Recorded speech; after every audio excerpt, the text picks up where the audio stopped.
Welcome to Jewish Cinémathèque, where we meet some of the important faces involved with films that tackle aspects of the Jewish experience.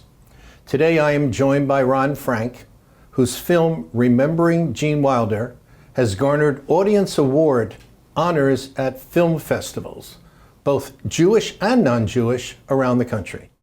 Come with me and you'll be in a world of pure imagination. I used to be Jerry Silberman. When I was 8 years old, my mother had her first heart attack. Her heart specialist whispered in my ear, "Try to make her laugh." My blanket, my blue blanket, give me my blue blanket. The only thing that concerns me is the preservation of life. And I did make my mother laugh. He was a combination of innocence and danger. Champagne? You didn't know what Gene Wilder was going to do. He was an actor who had an ability to be funny. Hello. He's naive, he's innocent, Oops. he's sweet, simple, and honest. But when he got excited, he was a volcano. He had a unique ability to find humor I never thought it could be like this. in anything. I love Gene's choice of acting roles. It's totally eclectic. Oi, Gewalt! Gene and Mel, they go beyond. Don't put the candle back. And we couldn't not laugh. May I go in? We are the music makers, and we are the dreamers of dreams. Charlie Buck. You could tell that this was going to be somebody who was going to be fun to work with. He wasn't treating me like a kid. Gene was able to do things in comedy that are dangerous to do.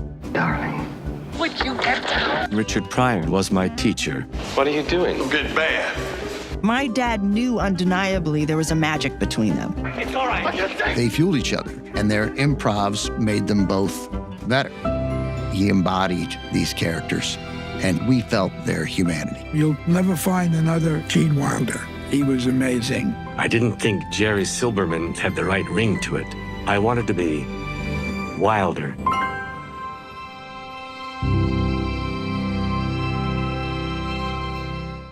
Ron is a Peabody Award winner for MLK, The Assassination Tapes, a film which he co-produced and co-edited. Other films on which he worked include When Comedy Went to School, Dreamland, Mark Twain's Journey to Jerusalem, The Hunt for Adolf Eichmann, Mengele, The Final Account, and Remembering Leonard, His Life, Legacy, and Battle with COPD. It's about Leonard Nimoy. Remembering Gene Wilder was edited and directed by Ron and written by Glenn Kirschbaum. It's a celebration, a love poem of sorts, of the actor's life and legacy as the comic genius that he was. Ron, welcome to Jewish Cinémathèque. Thank you, Eric. Great to be here. It's wonderful to have you. Remembering Gene Wilder, how did this film evolve? I mean, were you a big Gene Wilder lover as a kid? Well, of course I was a Gene Wilder lover as a kid. I first saw him in Blazing Saddles as a teenager. I was actually taken by the fact that when I saw this guy hanging upside down in a jail cell, and I'd never seen him before, and then he got up and his hair was like out to here, and I had hair out to here as a 16-year-old. I thought, wow, you know, this is a guy who could make it on the silver screen and look wild, and it encouraged me. Little did I know 50 years later I'd be making a film about him. The film came about because I had worked with Julie Nimoy, Leonard Nimoy's daughter, and Eric and David Knight. These are my executive producers. They were involved with the previous film about Yes, Leonard? About Leonard. Julie did it about her dad. She wanted to also show a little support about what he went through in terms of COPD, the lung disease that killed him. And so we finished that film, and it turns out that the Wilders, Karen and Gene, and Leonard and Susan, his wife, were friends. And I think it was Julie and David that approached Karen Wilder about doing a film remembering Gene Wilder about her husband. And so that's how it started. and it became a labor of love for us to, working with my writer, Glenn Kirschbaum, we expanded it into really a labor of love. At the beginning, it was going to focus a lot on Alzheimer's?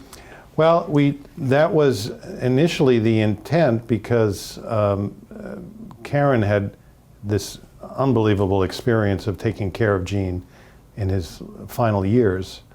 And she wanted to do something about Alzheimer's on video and on television. But we said there's a lot more to Gene's life than that. Oh boy. Right. And so we wanted to do something that celebrated his life and his career. And you took a very interesting approach. One of the things you probably learned at NYU Film School was narration is a very problematic issue in filmmaking. What unique approach did you guys take? Well, we couldn't have interviewed Gene. He passed away in 2016, but we got something I thought much better. We allowed Gene to tell the story in first person. Interviews are a little different. They're tricky. They sound like interviews. This sounded like a narration, but it wasn't a voice of God of some unknown name. It was Gene, because thankfully he had done a book on tape. He did his autobiography. He wrote Kiss Me Like a Stranger in the early 2000s and then recorded an audiobook for it. So we were fortunate enough to get the rights and used portions of his audiobook for the film. So he tells the story. That's incredible. So he tells the story throughout, and then you bring in an amazing cast to tell his story from that perspective, including a guy named Mel Brooks. Yes. How did that happen? It took a while to get that interview. We started this film in 2018. COVID got in the way.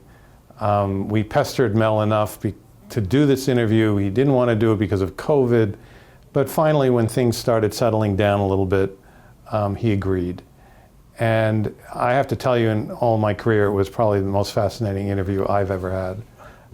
The man was 96, 95 when we did it. He blew me away in terms of his knowledge, his sharpness, his wittiness. It was all there. It was like watching Mel and Johnny Carson when we were younger. He said, I'll give you half an hour. And we ended up staying for an hour, and the only thing that interrupted was his doctor came to visit, and that interrupted the interview. But he loved telling stories about Gene, and we learned a lot that we had not known about him and his life. So give us an example. I mean, his first major film is Bonnie and Clyde, and then right after that, it's The Producers. The Producers. So what happened with The Producers, and did Mel tell you this story? Yes, Mel tells the story, and we use that in our film. I mean, we could have done a whole documentary about The Producers. By the way, watch the film. So we're going to give you little snippets from the film, but you've got to watch this film. Absolutely. The Producers, one of my favorites, was originally meant to be his first film. He got cast in it when Mel met Gene backstage at a Broadway show called Mother Courage, which didn't do too well in the box office. And Gene was actually acting in that play? Yes, he was. He had a minor role in Mother Courage. The star of it was a woman by the name of Anne Bancroft, Mel's girlfriend at the time. And Mel would come backstage, saw Gene, and said, "That guy, I want to meet him. He looks right for a part that I'm writing called Leo Bloom, in a script that he was writing called Springtime for Hitler." It wasn't called The Producers then. Right. And so he said, "I want to meet him. He says Leo Bloom on the hoof." Those kind of idioms. I mean, it's so interesting that Mel's choice of words. Anyway, he meets Gene backstage and gets cast. They get together, they read some of the script. He only had about 30 pages at the time. And Mel said, "You're Leo Bloom." And Gene accepted the role. But it took 3 years for him to get the financing. When he did get the financing, Gene got taken away to Bonnie and Clyde to star in that minor role, but that was actually his first filmmaking film role. And then started the producers right after that. And so they're shooting, he's done a couple of scenes, and money begins to play here. Who was financing this film? A guy named Joe Levine was the executive producer. And this is something I learned, and it's a great piece of advice for any producer in Hollywood. Joe Levine saw the rushes in the first couple of days of shooting. Everyone understand what the rushes are. The rushes are when they shoot a film, back then it was shot on film, so you had screenings where you could see what was shot that particular day. And Joseph E. Levine was one of the big producer financiers in Hollywood. Right. Of course, you can see this scene in the movie, but I'm kind of giving it away. But in your movie? In my movie, yes. Joe Levine said, I don't want this guy. I need a leading man. Get rid of him. Get me a leading man. He's 10 grand. Get me a leading man. So Mel said, and he said this is the first time he had ever said it. And from that point on, he said it to every producer he's worked with. Yeah, you're right. You got it. He's out. And never, ever would listen to him or pay attention to him or follow through. It turned out that they hid the rushes from him in the future. By the time it was the movie was almost finished shooting, Mel said, "Look, the picture's half shot. It costs you too much to replace them. Leave him go." And so Joe Levine relented. Now I have to tell you that Joe Levine's mistake, which was a big one, because Gene got an Oscar nomination for that role. Didn't win, but he got an Oscar nomination for his second role in a movie. Not bad. And it was deserved. I mean, when you watch the movie, Gene's fabulous in it. He's perfect. And this is the beginning of a love relationship between Brooks and Wilder. Yes, yeah. I mean, Gene ended up saving Mel in his next movie. Which was? The Blazing Saddles, and he just in a last-minute replacement for the Waco Kid, and so he saved him on that movie. And he's wonderful. And he's fantastic. I couldn't imagine John Wayne, who was originally thought of to be in that movie, and then Gig Young, who got the role and then got sick and had they canned the rushes. He got sick on the first day of shooting. And you watch the movie, you'll hear all the details about it. But it turned out, as Ben Mankiewicz rightly says in our film, it wouldn't have been as good with an old leathery-faced Western actor, because it would have looked like a Western actor. Gene didn't play that. He played it in comedy, but he played it straight. And he was just great in that film. And then while he was doing that, he was shooting other movies. He was writing Young Frankenstein, and then Mel and he wrote it together. But Gene started it. It was Gene's idea. Had Gene been writing for a while, or really this was the beginning of what became his writing career? Because what you show in the film is that he was not only an actor, but he was a writer, he was a painter, he was even a composer. He was very prolific. We actually interviewed Harry Connick in the movie because he and Harry were neighbors in the Stamford, Connecticut area. But Harry heard a piece of music that Gene had composed with lyrics. And he said, "Oh, I got to record this with you." So they recorded it in Harry's studio. It became the opening music number soundtrack for World's Greatest Lover. Which he wrote and directed. And composed. And it's interesting. Mel even cautioned Gene after Young Frankenstein, because Gene wanted Mel to direct it. Gene did not want to direct. He wasn't ready to direct yet. He was learning. But he wrote the screenplay with Mel. And after that experience, Mel already predicted that, you're going to go on to writing and directing and producing your own films. That's what's going to happen. And sure enough, the next film was his own creation. It was Sherlock Holmes' younger brother. So he went on to fulfill that prophecy. At what point does the relationship with Gilda Radner come in? He met Gilda on a film that Sidney Poitier directed, and I believe it was called Hanky Panky. And that was later on in his career, I guess in the 80s. And basically, they fell in love with each other. He was smitten by her, and she certainly had him in mind, as she was married at the time, but they had trouble in their marriage. So they ended up getting together and from that film, and then doing films together as a married couple. And then, of course, her illness and her passing away. They were married, what, 4 or 5 years? I think they were married about 5 years, yeah. And then he meets Karen. Was she involved in the making of your film? Karen, yes, very much so. Karen Wilder, who was Gene's second wife. Actually, fourth wife. Fourth wife, okay. We don't even talk about the first two. They were brief. He was very young. If anybody's interested, they could see it in his autobiography, which is still available on Amazon.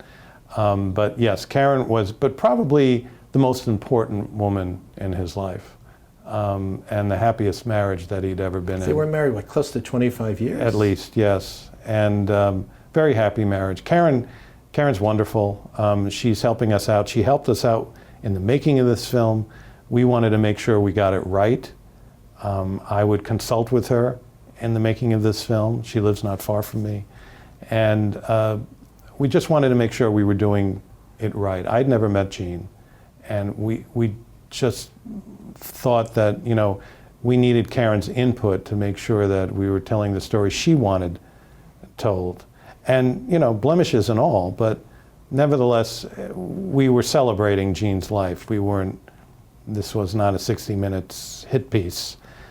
So Karen was involved deeply, and she helped us with archive. I mean, she gave us a lot of archive, pointed us into direction. I don't think we would have gotten Mel had it not been for Karen. Alan Alda also, Harry Connick.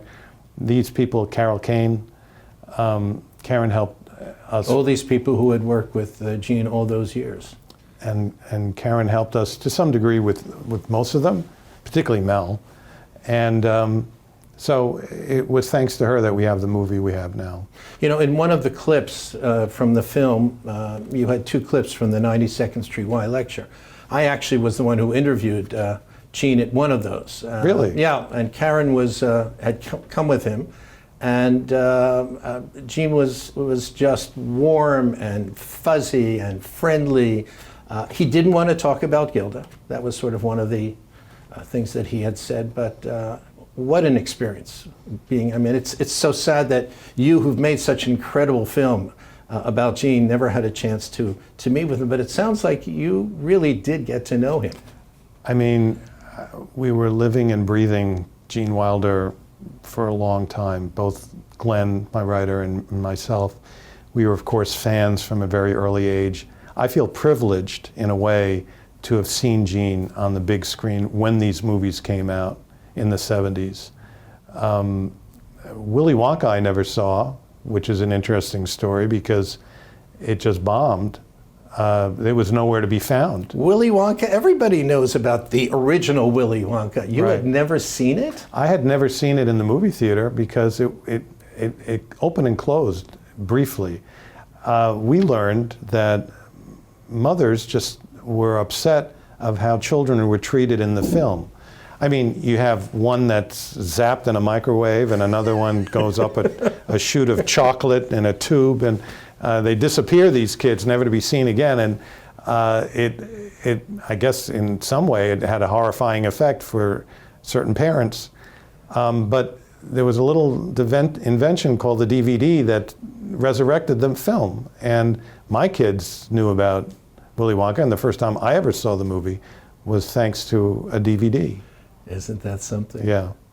Let's take a look at a clip from Ron Frank's film, Remembering Gene Wilder. I read 37 pages, that's all I had, introducing Leo Bloom fully. But you still look angry. How's this? Good. That's good. That's very nice. I thought I saw a little tear run down. He said, "And you want me to play that?" I said, "Yes. I want you to play that simple, beautiful, innocent, good-natured account." I loved it. I said yes. I wondered, how can a few words change your life? You originally were Jerry Silberman. Yes, and I think there's somewhere inside he's still there, lurking around. I used to be Jerry Silberman from Milwaukee.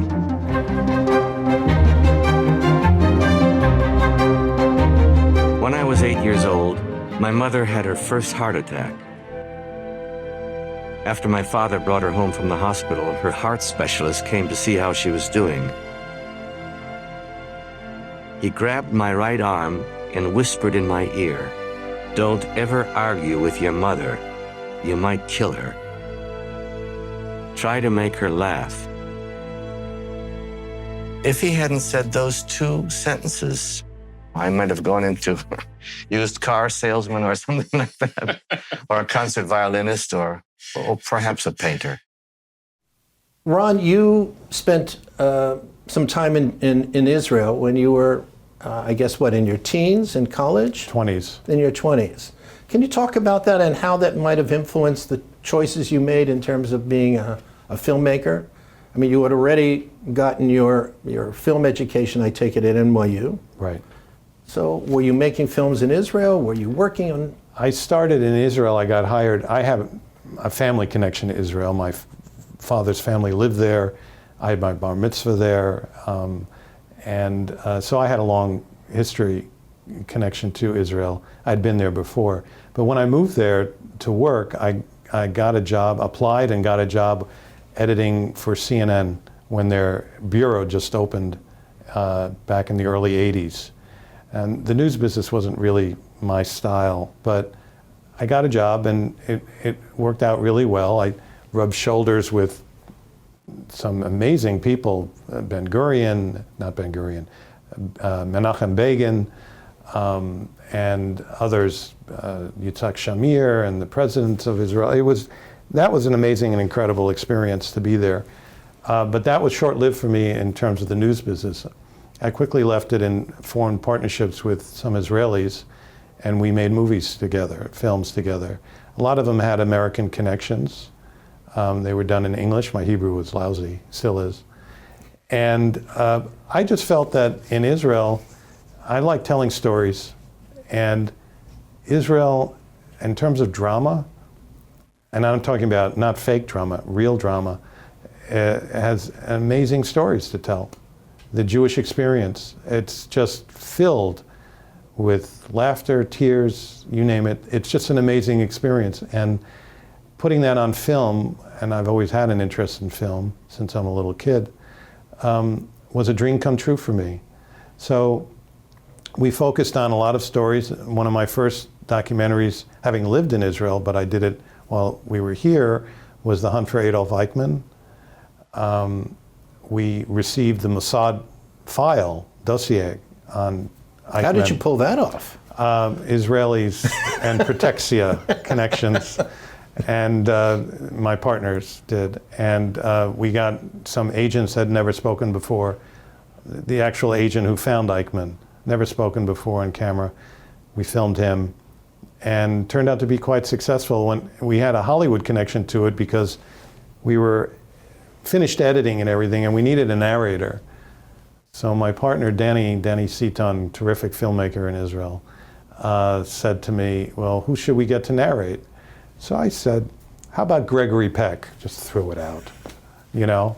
And he said, let's try. And sure enough, we contacted someone who knew Gregory Peck, and he agreed. I fell off my chair, but we flew out to Hollywood, was one of my first trips to LA. I was living in New York at the time, and recorded Gregory Peck and narrated, who was a mensch when it came to anything of the Jewish experience, a real mensch. And he spent 2 days with us recording. Isn't that so nice to hear? Yeah. Gregory Peck, who of course had been in Gentleman's Agreement playing. Exactly. Isn't that He had an wonderful? affinity for all things Jewish. And I He think really his did. daughter even was in an Israeli movie. That Cecilia Peck, Cecilia, yes, could be. Yeah. And then at one point you were taking a trip with your father and aunt back to Germany? Yes. Can you talk a little bit about that experience? It became a film. Yes. So my family is from what was East Germany. You couldn't travel there for 40 years, since the end of World War II to the end of the tearing down of the Berlin Wall. But once the wall came down, I had made a couple of trips with my parents to see the town that they grew up in. My mother's from Berlin. My father was from this town. It was called Chemnitz, not far from Dresden. And someone pointed out in Variety that there was a old Kurt Weill opera being resurrected in Chemnitz, of all places, in the opera house. Happened to be an opera house where my grandmother performed as a ballerina. No. Many, many years earlier, yeah. And so I got very excited to know more about this.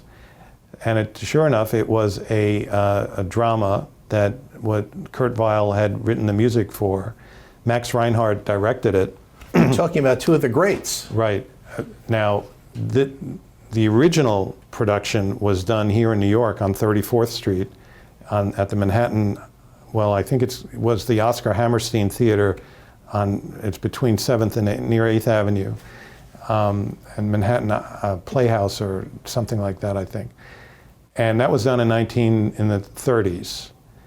Then World War II happened, and the play itself is a sort of a message, a warning of the fate of Jews in Europe before concentration camps, before any of it.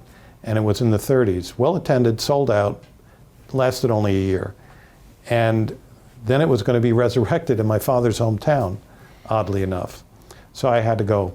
So I went with a crew. The filmmaker, it didn't just go with his dad, but he brought the crew along. Yeah, I brought the crew, and they did perform it. It was an interesting production of a Jewish congregation, its last days, final days in a community.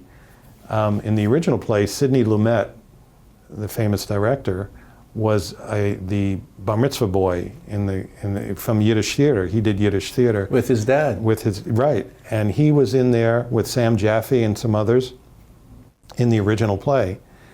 So I interviewed Sidney Lumet about this. Dick Van Patten was also in the original play, the actor. Wow. And I interviewed him about it. So it was just a curious piece of untold history, which I gravitate to a lot. You mentioned laughter and tears, but that's what Remembering Gene Wilder is all about, is it not? Yeah, I think you go through the whole Jewish emotional experience. You know, there's a lot of laughs in this, and we find, this is a great movie to go to in a theater. I mean, not to say that seeing it on a smaller screen is bad, but seeing it in a theater with an audience is really, we feel, is the best and appropriate place. The screenings at film festivals, and of course, this has been shown at film festivals around the country, and in particular, the Jewish film festivals, winning these audience awards. It's everyone's favorite. Everyone's sitting there and just loving every minute of it on the large screen. There's no question about that. Yeah. So Gene made a film called The Frisco Kid, where he plays Avram, the rabbi who makes his way across the United States, having studied at a Polish yeshiva. He's, comes across as a very Jewish guy. Tell us a little bit about his Jewish connection or non-connection. I don't think he wasn't religious. His connection was probably spiritual more than anything else. He identified with Judaism. I think this film brought him closer to Judaism, but what he talks about in our film, Frisco Kid, by the way, happens to be one of my top 3 Gene Wilder movies. Mine too. Yeah, very unheard of, but great premise, And so when he did the film, it brought him closer to Judaism, so he says in his book, than anything else. And it wasn't necessarily because of Judaism. I think it was also because of his parents. Now we learn in the film, in our film, that Gene's mother had a heart attack when he was young, and the doctor who came to visit him said, don't ever argue with your mother, you might kill her. Try to make your mother laugh. Now, you could argue that propelled Gene's career into being a comedic actor. He wasn't a comedian, he was a comedic actor. So that influenced him in one way. His father influenced him in another direction. His father was an immigrant from Russia, came over 11 years old with his family. And I think he expresses that his father had an innocence about him. Not a naivete, but just an innocence. And you can see that in Avram, that character. You know, I mean, the guy, you know, gets robbed and everything, and I recommend anybody to see it. You know, it's a good example of Gene's versatility. I mean, the fact that he can, you know, he brings tears and he brings laughter and joy, some seriousness in that film. So it's a great example of his acting ability. And in that film, he does identify with Judaism, but I think more so with its family history and his father. That's what he tells us. And when you see him together with Harrison Ford, particularly in the scene when they're waiting for the sun to set so that they could run away from the posse, it's Shabbos, and you can't ride on Shabbos. Can't ride on Shabbos. Right. Can't bowl on Shabbos. You can't ride on Shabbos. That's right. We love that scene that played up, and there are a lot of Jewish moments in that film that I think Jewish audiences would identify with tremendously, even non-Jewish audiences. You know. Laughter and tears. That's what Remembering Gene Wilder is all about. It's a film that you really must see. Ron, thanks so much for joining us. It's been an absolute pleasure. Pleasure. Thank you very much, Aaron.